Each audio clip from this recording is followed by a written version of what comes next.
না না, আমি কোরআন থেকেই বলছি। আপনি কি কোরআন আমার সাথে বেশি বোঝেন?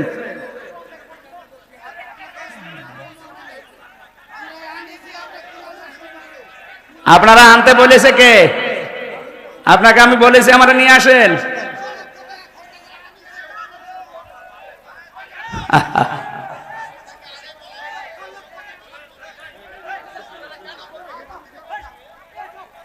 আপনার কাছে কিছু জিজ্ঞাসা করে কথা বলা লাগবে আমার?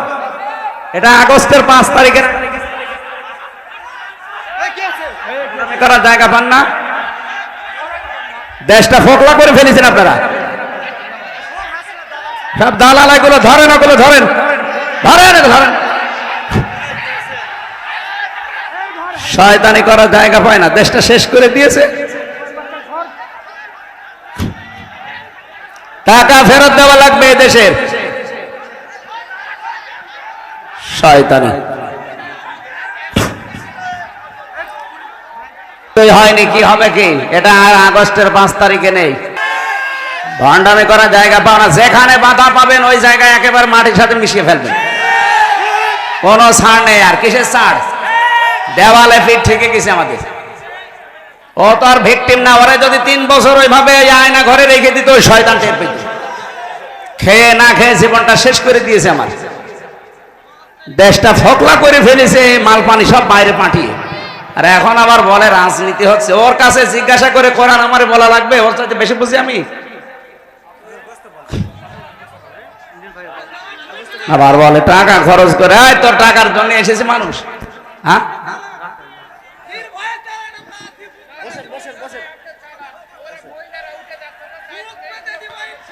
যাক, মেয়েদের কি দরকার আমার এখানে? সবাই বসেন তো ভাই, বসেন বসেন বসেন বসেন। এই প্রশাসনে, আপনি বসেন। এই প্রশাসনে যারা আছেন, পুলিশ ভাইরা, ওই পাগলরে ধরে নিয়ে এক জায়গায় বসিয়ে রাখেন। ও পাগলরে ধরে এক জায়গায় বসিয়ে রাখেন। পুলিশ কই? পুলিশ এখানে কি করে? কি প্রশাসন তো এখনো সে 100 জনের 90 জন ওই দালাল গুলোই আছে।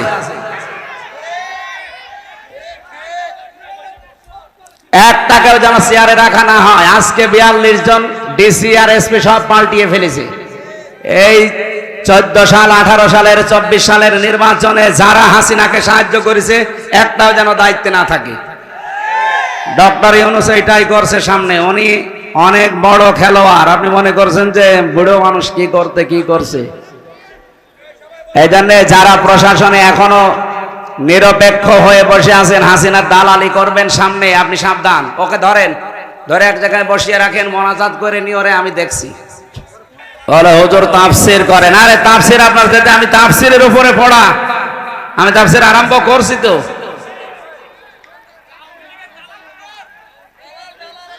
এইগুলো ধরে যেখানে পাবেন মাটির নিচে দিয়ে দেবেন, কারণ ওর উপরে থাকার কোনো যোগ্যতা আর নেই। বছরে যা করেছে, ওরে মেরে ফেললে আমার মনে হয় আরো সওয়াব হবে। ওই কাংলাসের মতো এক বাড়িতে মেরে ফেলবে, তাহলে কয়টা নাকি হবে? কারণ ওগুলো তো শয়তানের ছাড়িত খারাপ।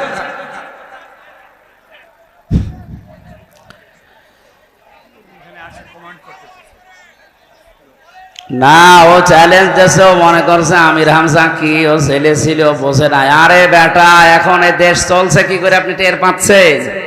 হ্যাঁ, আপনি কি মনে করছেন আমাদের সে রামরাজত্ব এখনো ফিরে আছে? যে এখনো টিকে আছে কি করে এলাকায়?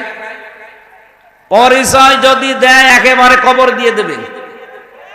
এতদিন যে অবস্থায় ছিলাম ওই অবস্থা ওদেরও করা লাগবে। আমরা বাস ঝাড়ে ঘুমিয়েছি, কবরে গিয়ে ঘুমিয়েছি। কথা বলো না কেন? আমার নিজের মেয়ে 3 মাস 7 মাস বয়স, তারে রেখে চলে গেছি জেলে। 3 বছর পরে এসে দেখলাম এখন 4 বছর। ওরা আমি চিনি না। আর শয়তানি কাউকে কোনো ছাড় নেই ভাই। আমি নিজে ভিকটিম। আমি জীবনে অনেক পড় খেয়েছি, ঘাত প্রতিঘাত সহ্য করে আজ পর্যন্ত। আপনার রক্ত চক্ষু দেখার জন্য এদের স্বাধীন হয়নি। ঝামেলা করবেন ওই জায়গায় মাটির নিচে দিয়ে দেবো, এরপরে বলবো মিনহা খলাকনাকুম। দরকার হয় দোয়া পড়ারও দরকার নেই, একবারে দিয়ে দেবে।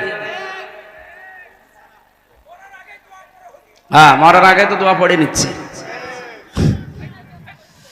নবীদের কাছে 40 দিন পর্যন্ত ওহী বন্ধ ছিল। 40টা দিন তিনি চিন্তায় আছে, নদীকে আবু সেহেল সহ যারা দায়িত্বে ছিল ওই দেশের, ওরা ছড়িয়ে দিয়েছে। এমনকি নবীজির নিজের আপন চাচি বিশ্বনবী মোহাম্মদ রাসূলুল্লাহ সাল্লাল্লাহু আলাইহি সাল্লামের চাচি উম্মে জামিলা, তার স্বামী আবু লাহাবের সাথে একত্রিত হয়ে মানুষের কাছে ছড়িয়েছে যে মোহাম্মদের শয়তানটা তাকে ত্যাগ করেছে। বলেন নাউজুবিল্লাহ। বাইরের লোকগুলো থেকে কিছু শুনলে সহ্য করা যায়, নিজের আপনজন যারা, নিজের লোক যারা, এরা কিছু বললে ওটা কিন্তু সহ্যের বাইরে চলে যায়। এই প্রশাসনের ভাই যারা আছেন, পুলিশ ভাইরা, ওই পাগলটাকে ধরে এক জায়গায় বসিয়ে রাখেন। বিশৃঙ্খলা তৈরি যদি হয়, আপনারা কি করছেন কি এখানে? আপনারা মানুষগুলো বসিয়ে দেন। হাতে লাঠি নিয়ে কি করছেন? পিটানো যাচ্ছে না? আমাদের ধরলে তো ভালোই পিটাতে পারতেন। দেন ওখানে ধরে বসিয়ে দেন। যে বসবে না বলেন বাড়ি চলে যান। মাহফিলটার পরিবেশ নষ্ট যেন কেউ না করে। হয় যারা আছে হয় বসবে, নাই বাড়ি চলে যাবে। এখানে কারো রূপ দেখার জন্য আপনাকে নিয়ে আসে নাই। 40 দিন আপনারা যারা শুনছেন এদিকে অ্যাক্টিভ হয়ে শুনবেন। আমরা নির্ধারিত সময় নামাজ পড়বো, দরকার আরো 10 মিনিট পরে, অসুবিধা নেই। 40 দিন পার হয়ে গেল, নবীজিও মন খারাপ যে আমার কাছে আর ওহী আসে না। রব্বুল আলামিন 40 দিন পরে ফেরেশতা জিবরাইলকে দিয়ে আয়াতগুলো নাযিল করলেন। আমরা যে 15.5 বছর পর্যন্ত অনেকেই আমার মনে হয় মন খারাপ অবস্থায় ছিলাম, কারণ আমাদের সামনে সূর্য উঠবে সেরকম পরিবেশ ছিল না। আপনি ভাবতে পারেন একটা মানুষ 10টা বছর পড়ে আছে এক জায়গায়, তার পরিবার, তার বউ, তার মা বাবা, তার সন্তানাদি কি করে চলে বলেন তো? বিডিআরদের উপরে বিনা কারণে অত্যাচার করে তাদের জীবনটাও নষ্ট করে দিয়েছে। এক একজনের 16 বছর 17 বছর জেলখানায় পড়ে আছে। গভীর রজনীতে এই প্রশাসনের মানুষগুলো যখন উঠতো, এই বিডিআররা উঠে হাও মাও করে তাহাজ্জুদের নামাজের সেজদায় কাঁদতো। আমি একজন মুরব্বী পেয়েছিলাম বিডিআর প্রশাসনের, ওর বাড়ি হচ্ছে পঞ্চগড়ে। বলছে আরে 1 মাস পরে আমার চাকরি শেষ, আমি রিটায়ার্ড হয়ে যাব, অথচ আমার এই মিথ্যা মামলাটা দিয়ে আর 17টা বছর আমার জীবন থেকে কেড়ে নিল। হুজুর বলেন তো আমার এইটা জবাব কি করে দিবে হাসিনা? ওর যে ক্ষমতা চলে গেছে 1 জন 2 জনের কারণে, এরকম লক্ষ লক্ষ মানুষের চোখের পানি ওর চেয়ারের সাথে মিশে আছে। কত মানুষের বরদোয়া মিশে আছে। ইত্তাকি দাওয়াতাল মাজলুম ফাইন্নাহা লাইসা বাইনাহু ওয়া বাইনাল্লাহি হিজাব। নবীজি বলেন তোমরা সব সময় মাজলুমের বরদোয়া থেকে নিজেকে বাঁচিয়ে রাখবা, কারণ মাজলুম যদি কিছু মন থেকে বলে ওটা সঙ্গে সঙ্গে আরো সে চলে যায়। 15.5 বছর একাধারে কত মানুষ যে বদদোয়া করেছে, বাইরে ভেতরে মিলে, একজনেরটাও কি আল্লাহ কবুল করবে না?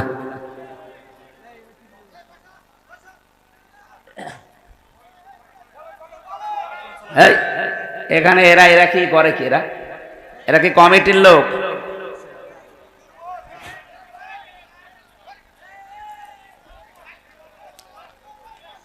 সুবহানাল্লাহ আলহামদুলিল্লাহ লা ইলাহা। আমি তো শুরুই করছিলাম, এই 2 জনে এসে হঠাৎ করে ডিস্টার্ব করে দিল। মন মানসিকতায় আউলিয়ে গেছে। লা ইলাহা ইল্লাল্লাহ মুহাম্মাদুর রাসূলুল্লাহ। যেহেতু 1500 বছর পার হয়ে গেছে, যে আয়াতগুলো পড়ছে এগুলো নাজিল হওয়া ওই জামানায় মুহাম্মাদুর রাসূলুল্লাহ সাল্লাল্লাহু আলাইহি সাল্লামের প্রতি এই আয়াতগুলো আল্লাহ নাজিল করে সান্ত্বনা দিলেন, হে রাসূল, দিনের পরে যেমন সূর্য ওঠে, এর সূর্যটা উঠলে দুনিয়া যেমন আলোকিত হয়ে যায়, আমি আপনাকে সামনে এমন কিছু দিতে যাচ্ছি যে আপনার জীবনটাও আলোকিত হয়ে যাবে। এ বাংলাদেশের এখন যে চিত্র, আগস্টের 5 তারিখের আগের যে চিত্র, আকাশ আর পাতাল। আপনি তো এখানে এই গ্রাম অঞ্চলে কিছু টের পাচ্ছেন না। আন্তর্জাতিক মহল থেকে শুরু করে বাংলাদেশের 64 জেলার প্রায় জেলা থানা আমার যাওয়া শেষ। জরিপগুলো যা দেখছি, মাত্র 100 জনের 15 জন মানুষ চাইতো আগে যে দেশে ইসলাম কায়েম হোক। অথচ এখন এই যে 3 দিন আগের রিপোর্ট, এদেশের 100 জনের 66 জন মানুষ চাচ্ছে দেশে আল্লাহর দিন কায়েম হোক। আপনি টের পাচ্ছেন তলে তলে কোথায় চলে গেছে মানুষ? কোথায় 15 জন আমি বানিয়ে বলছি, আপনি ইন্টারনেটে সার্চ দেন, এইগুলো পাবেন। আমি তো আগেই বলেছি, শুধু এখানে যে পাগল ছাগল মনে করছেন আমরা বসে আছি, গ্রাম্য মানুষ হুজুর যা বলছে বলুক না, আমি আপনার দিকে তাকিয়ে কোনো কথা বলছিও না, আমি বলছি এদের দিকে তাকিয়ে। কারণ এইটার দিকে এখন 18 কোটি না, তামাম পৃথিবীর বাংলা ভাষাভাষী মানুষ তাকিয়ে আছে। এখানে একটা মেসেজ দিলে এখন চলে যাচ্ছে আমেরিকায়, এখানে একটা মেসেজ দিলে চলে যাচ্ছে থাইল্যান্ডে। দুনিয়ায় যত রাষ্ট্র আছে যেখানে বাঙালি, তারা কিন্তু লাইভ অলরেডি দেখছে। বাংলাদেশ নিয়ে যে চক্রান্ত গুলো বললাম, 27টা পয়েন্ট পার হয়ে গেছে, ওদের একটা হালে পানি নেয়নি। আবার নতুন আর একটা শুরু করবে, আর দেখবেন যে এইটাই ওরা শুরু করবে, ওদের জন্য একটা আলাদা আযাব আল্লাহ নাজিল করবে। ওরা একটা উস্কানি দিয়ে আযাব বুলডোজার নাজিল হয়েছিল। কি আযাব? ভাঙ্গাচোরা আযাব। এরপরে নাজিল হয়েছে অপারেশন ডেভিল হান্ট, শয়তানের খোঁজে। দেখছেন না কি করে শয়তান ধরা পড়ছে? এরা যদি আরেকটু কড়া হয়, দেশে শয়তান সব মাটির নিচে লুকাবে, তাও জায়গা পাবেন না। কারণ ডেভিল হান্ট মানে শয়তানের খোঁজে। কোথায় থাকবে ওরা খোঁজ করে বের করবে। যাদের দায়িত্ব দিয়েছে সরকার, ওরা তো সব জানে যে অপরাধী থাকে কোথায়। কি কথা বলে না কেন? এই 15.5 বছরে যারা ছিল তারা তো এখনো আছে, ওরা জানে না যে কোথায় কি কি কি ব্যবসা হয়, কোন জায়গায় কি হয়, সব তারা জানে। 1500 বছর আগের একটা চিত্র আমি তুলে আনতে চেয়েছিলাম। ওই জামানায় জাতীয় নেতা ছিল 3 জন। কয়জন? একজন ছিল ইহুদিদের নেতা, তার নাম মারহাব। 2 নম্বরে ছিল খ্রিস্টানদের একজন জাতীয় নেতা, তার নাম মখাইরে। আর একজন ছিল মুশরিকদের জাতীয় নেতা, তার নাম ছিল আবু জেহেল। আপনি বাংলাদেশের সাথেও মিলান, জাতীয় নেতা কিন্তু আমরা এ পর্যন্ত প্রায় 3 জনই পেয়েছি। নাম ধরা লাগবে, নাম ধরে তো আবার আর একজন, ও হুজুর নাম ধরার দরকার নেই, আপনি টের পেয়েছেন। ওই জামানায় জাতীয় নেত্রী ছিল 3 জন। একজনের নাম ছিল নাকেরা, আবু জেহেলের স্ত্রী। 2 নম্বরে ছিল হিন্দা, আবু সুফিয়ানের স্ত্রী। 3 নম্বরে ছিল উম্মে জামিলা, আবু লাহাবের স্ত্রী। এগুলো ছিল জাতীয় নেত্রী। বাংলাদেশেও জাতীয় নেত্রী কয়জন? 3 জন। নাম ধরা লাগবে। পুরুষও 3 জন, নারীও 3 জন। আপনি 1500 বছর আগে আরবের অবস্থার সাথে মিলান, ওদের সাথে আমাদের দেশের পুরাটা মিল আছে। কি এই দেখেন, আমি সব নোট করেছি তাফসীর থেকে। 3 নম্বরে ওই দেশে জাতীয় ব্যবসা ছিল 3টা। কয়টা? ওই জামানায় যারা ব্যবসা করত, বিশেষ করে ইহুদিদের জাতীয় ব্যবসা ছিল সুদের ব্যবসা। এখনো তামাম দুনিয়ায় যত সুদের ব্যবসা সব ইহুদিরা, আসল মালিক কিন্তু তারা। 2 নম্বরে নাসারা, যারা খ্রিস্টান, ওদের জাতীয় ব্যবসা ছিল মদের ব্যবসা। কিসে? এই যে আমাদের দেশ থেকে পাচার হয়ে যায় সোনা রূপা, আর বাইরের দেশ থেকে আসে ডাল গাঁজা। কি আমরা কি ভালো জিনিস বাইরে থেকে পাই? বিশেষ করে আমাদের প্রতিবেশী, ওরা তো শুধু ডাল আর বাবা দেয়। এমনকি এই দেশের মানুষকে আপনি জেলে দিয়ে কি করবেন? জেলের ভেতর ওরা গাঁজার গাছ লাগিয়েছে। আমার সাথে জেলে ছিল নিস্তালায়, ওই শয়তান ছেলে ভেতরে টবের ভেতরে গাঁজার গাছ লাগিয়েছে। জেলার একদিন এসে বলছে, তুই এই গাছ পেলি কোথায়?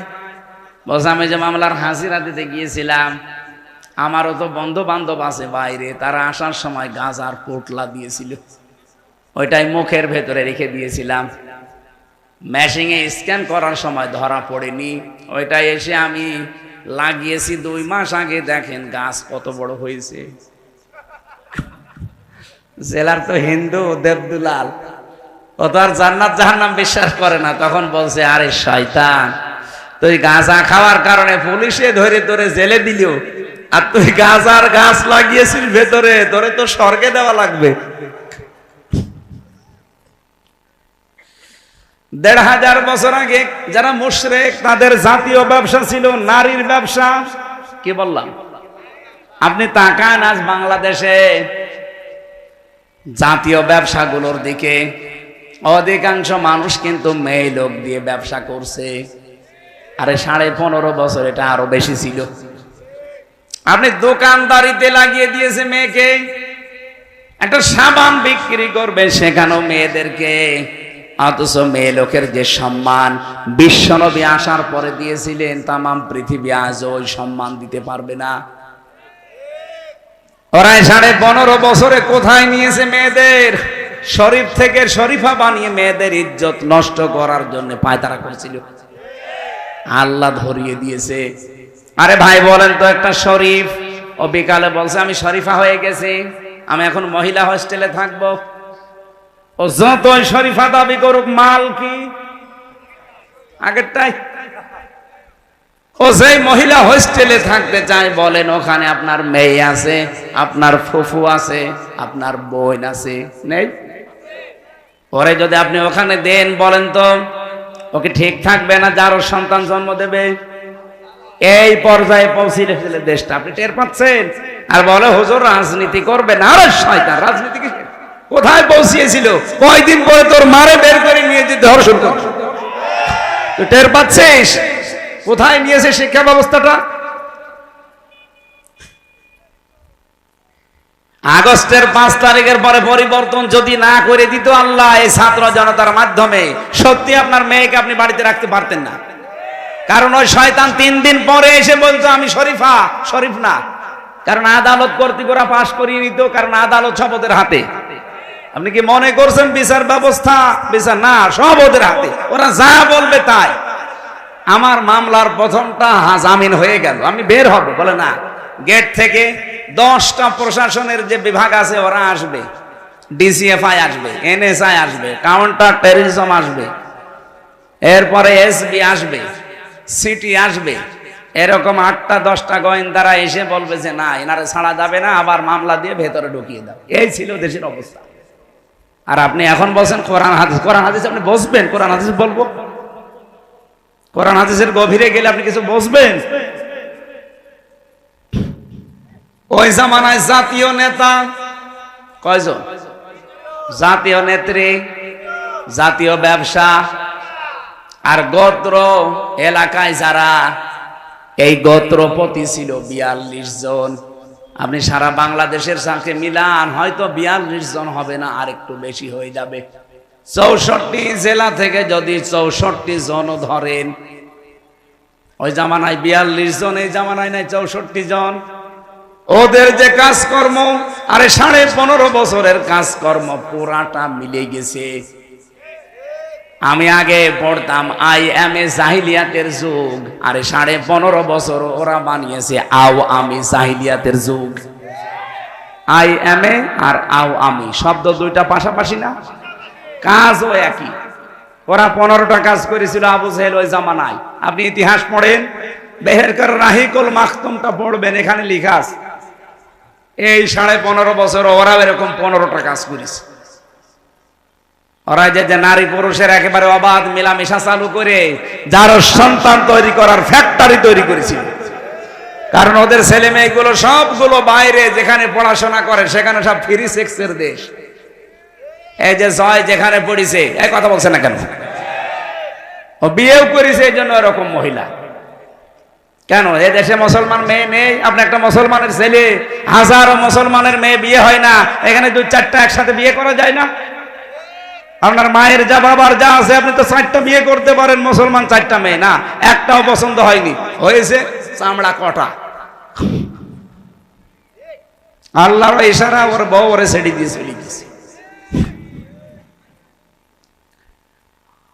ওই জামানায় তো নবী যেবার নবুয়তের দায়িত্ব পালন করার পর জিন্দাবাতি কাজ আরম্ভ করেছিলেন, সবচাইতে বেশি বাধা দিয়েছিল ওই জামানায় ওই 42 জন নেতা। আপনি বাংলাদেশের দিকে ওই 15.5 বছরের 3 বছর আমি ভেতরে আমি জানি না, বাকি 12 বছর তো জানি। আমি দেখেছি সবচাইতে বেশি বাধা দিয়েছে কিছু নেতা গোছের মানুষেরা। কোরআনে কারিমের কথা প্রচার করতে গেলে ওদের বাধা। কেন? আমি কি এসে আমার বাবার কথা তুলে ধরছি যে আমার বাবা এরকম নবী ছিল, আমার দাদা নবীর বাবা ছিল, বলেছি কোনোদিন? কোরআনের কথা তুলতে হলে তো ঐতিহাসিক প্রেক্ষাপটগুলো নিয়ে আসা লাগে, ওইটাই তো বলার চেষ্টা চালাচ্ছিলাম। আজ কত মানুষ মেয়েদেরকে পর্যন্ত ভয় দেখাচ্ছে, জুজুর ভয়, যে ইসলাম যদি দেশে আসে তোমরা কিন্তু ঘর বন্দী হয়ে যাবা। কে বলেছে আপনাকে? মেয়েরা যারা এসেছেন, ইসলাম যদি বাংলাদেশে কোনোদিন কায়েম হয়, কোরআন আমার সামনে, আল্লাহর কসম সবচাইতে বেশি নিরাপত্তা পাবেন আপনারা। আর যত হক আল্লাহর কোরআন আপনাদের দিয়েছেন, তখন ওইটা পাওয়ার জন্য রাজপথে আপনারা নামবেন। আপনাদের সম্মান দিয়েছেন নবীজি কন্যা হিসাবে, বধূ হিসাবে, বোন হিসাবে, মা হিসাবে, একটা মর্যাদাও ছিল না। আছাড় দিয়ে পিটিয়ে মেরে ফেলতো আপনাদের। ইসলাম নেই আজ পর্যন্ত, এই কারণে 54 বছরে এখনো বাংলাদেশে যৌতুক মুক্ত হয়নি, অথচ 2 জন মহিলা পরপর যায়। কি আপনারা 2 জন মহিলা পরপর গেলেন, একবার আইন পাস করতে পারলেন না যে বাংলাদেশকে যৌতুক মুক্ত আমরা করতে চাই? একবার তো সংসদে ঘোষণা দিলেই মুক্ত হয়ে যায়, অথচ নিজেরা 2 জন যাবার পরও আজ এই দেশে যৌতুক মুক্ত হয়েছে। গতকালকে একজন বাবা কাঁদছিল, 3টা মেয়ে, তার 3টাই বিবাহধারী, কিন্তু ছেলেরা টাকা চায়। যে জামাই ঠিক করে এমন দাবি করে, ও নিজেই খাবার পায় না, দাবি পূরণ করবে কি করে? এই 10টা যারা 2 জন ছিল দায়িত্বে, এই 2 জন মহিলা, এরা যদি প্রথমে সংসদে আইন পাস করে দিত যে বিয়ে করতে হলে আরো টাকা মেয়ের বাপকে দেওয়া লাগবে, ওই 3টা মেয়ে পড়ে থাকে। আপনাদেরকে যে সম্পদ আল্লাহ দিয়েছেন, যদি সত্যি আপনারা নিজেদের মর্যাদা বুঝে পর্দার ভেতরে থাকতে পারতেন, আল্লাহর কসম পুরুষ মানুষ জোর করে হলেও টাকা ভিক্ষা করে হলে আপনার বাবাকে দিয়েও বিয়ে করত। এখন যদি আমার পানি পিপাসা লাগে, পানি নেই এলাকায় 50 কিলোর ভেতরে, শুধু ডাব আছে, এক একটা ডাব 2000 টাকা পিস। আমার পানি খাওয়া দরকার, পানি নেই, শুধু ডাব আছে, 2000 টাকা, তাই কি 5000 হলো আমি কিনে খেতাম? বলেন বলেন। মেয়েদেরকে আল্লাহ ঠিক ওইভাবে বানিয়েছে। ওরা যদি সত্যি ওদের মর্যাদা বুঝতো, আর ইসলাম যদি দেশে থাকতো, পুরুষ মানুষ ভিক্ষা করে হলো দেনমহরের টাকা জোগাড় করে বিয়ে করত। অথচ এখন উল্টা করে তার যৌতুক দেওয়া লাগছে। এই এলাকায় এটা আছে কিনা জানি না, এই যে বরযাত্রী যেটা যায় মানুষ 200-500 করে মেয়ের বাড়িতে যান, আপনি কোথায় পেয়েছেন ভণ্ডামি? এটা ইসলামে নেই। ইসলামে আছে অলিমা। কি বললাম? বলেন বলেন। সুতরাং আজকে থেকে আর কোন বরযাত্রী যাবেন না। মেয়েদের এটা মর্যাদা। আপনি কোন কারণে 18-20 বছরের একটা মেয়েকে বাড়ি নিয়ে আসবেন, আরো 500 মানুষ খেয়ে আসবেন? আপনি ইতর না? এই জন্য আজকে থেকে বরযাত্রী যেহেতু ইসলামে নেই, বরযাত্রীতে কেউ যাবেন? কারা যাবেন হাত তোলেন তো।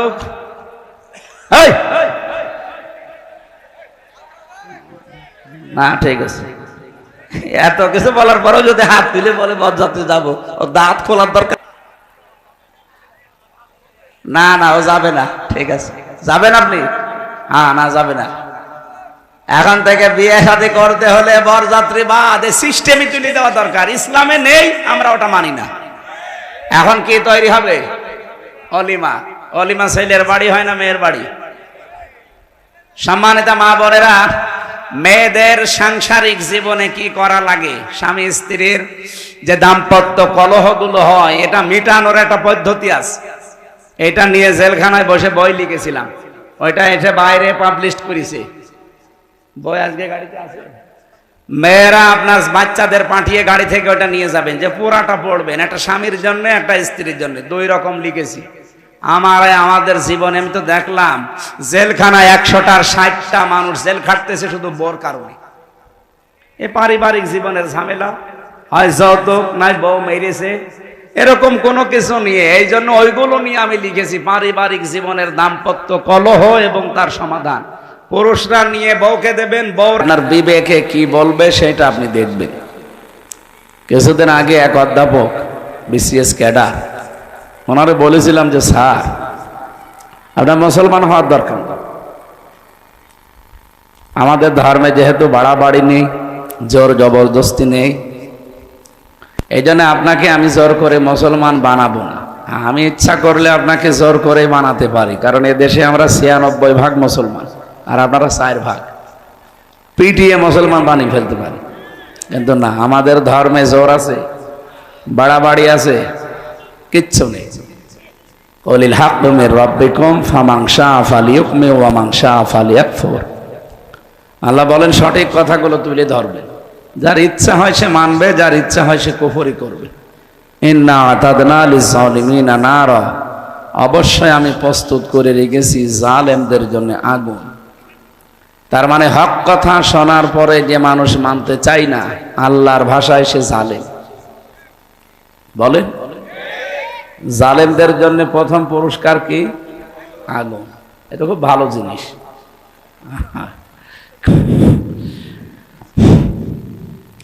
এই জন্য হিসাব নেওয়ার দায়িত্ব যেহেতু আমার না, ওনারে আমি খুব ভালোভাবে বললাম যে আপনি মাত্র 3 মাস আমাদের যে ধর্মীয় গ্রন্থ আছে কোরআন, আর আরবিতে তো পড়তে পারবেন না, আপনি ইংরেজিতে বা বাংলায় পড়বেন। আপনি একজন অধ্যাপক বিসিএস ক্যাডার, সেই হিসাবে আপনি হয় বাংলায় পড়েন না ইংরেজিতে পড়েন। 3 মাস পরে দেখে উনি নিজেই মুসলমান হয়ে গেছে। এই জন্য আমাদের ধর্মে জোর জবরদস্তি নেই, বাড়াবাড়ি নেই। 850 বছরে এলাকাটা মুসলমান শাসন করেছিল। যদি আপনাদের মতো জোর করে জয় শ্রীরাম বলাতাম, যে ইসলাম না গ্রহণ করলে তোদের মেরে ফেলবো, এই এলাকায় একটা হিন্দু থাকার কথা ছিল? হিন্দু সব খারাপ না, এই যে কিছু উগ্র আছে। আমাদের এই বাংলাদেশের এই আগস্টের 5 তারিখের পর থেকে যত অশান্তি এবং অস্থিতিশীল পরিবেশ তৈরি করার জন্য চেষ্টা চালাচ্ছে, বেশিরভাগ সব উগ্রপন্থী হিন্দু যারা, তারা এই দেশে তারা নেই, পাশের প্রতিবেশী রাষ্ট্র থেকে উস্কানি দিচ্ছে। আমরা কারো উস্কানিতে যেন পা না দেই। এমনকি 2-3 দিন ধরে আপনারা দেখতে পাচ্ছেন আমাদের প্রাণের চাইতে ভালোবাসি যাকে, মোহাম্মদুর বলেন বলেন, সেই নবীকেও গালি দিয়েছে। এটা একটা উস্কানি। আমরা যেন এ নিয়ে তোড়জোড় করি, ওকে মারধর করি, আর এটা বিশ্ব মিডিয়ায় দেখাবে। এমনি কিছুদিন আগে মোদি যে ট্রাম্পের কাছে নালিশ দিয়েছে, তো নালিশগুলো সে কানে নেয়নি, কারণ মোদি যাতে মাতাল হলো তাহলে ঠিক আছে। কথা বোঝে? আমাদের এই দেশে নাকি সাম্প্রদায়িক সম্প্রীতি নেই, এখানে সংখ্যালঘু নির্যাতন হয়। এটা যে দাহা মিথ্যা কথা, এটা ট্রাম্প জেনে ফেলেছে। কি কথা বলছেন? আমার তামাম পৃথিবীর 257টা রাষ্ট্র, কোন দিকে তাকিয়েছেন আপনি? আমারে কথা বলতে লাগিয়ে দেখেন, গল্প করছেন মানে? এদিকে আসেন, আপনারা মাইকে লাগিয়ে দিই। এই যে সিয়ারে আপনাকে বলছি, হ্যাঁ, আপনি কার সাথে গল্প করছেন? কাউকে কিছু বলার দরকার নেই, এমনি তাকিয়ে থাকেন। আমি এই ক্লাস নেব 1 ঘন্টা পরে, আপনাকে জিজ্ঞাসা করবো কি বুঝলেন আপনি। না বলতে পারলে আপনার খবর আছে। তাহলে আমার মাইকে লাগিয়ে দিয়ে আপনি গল্প করবেন মানে? আমার 1-1টা ঘন্টা কথা বলি, আমি কমপক্ষে 20 ঘন্টা পড়ি।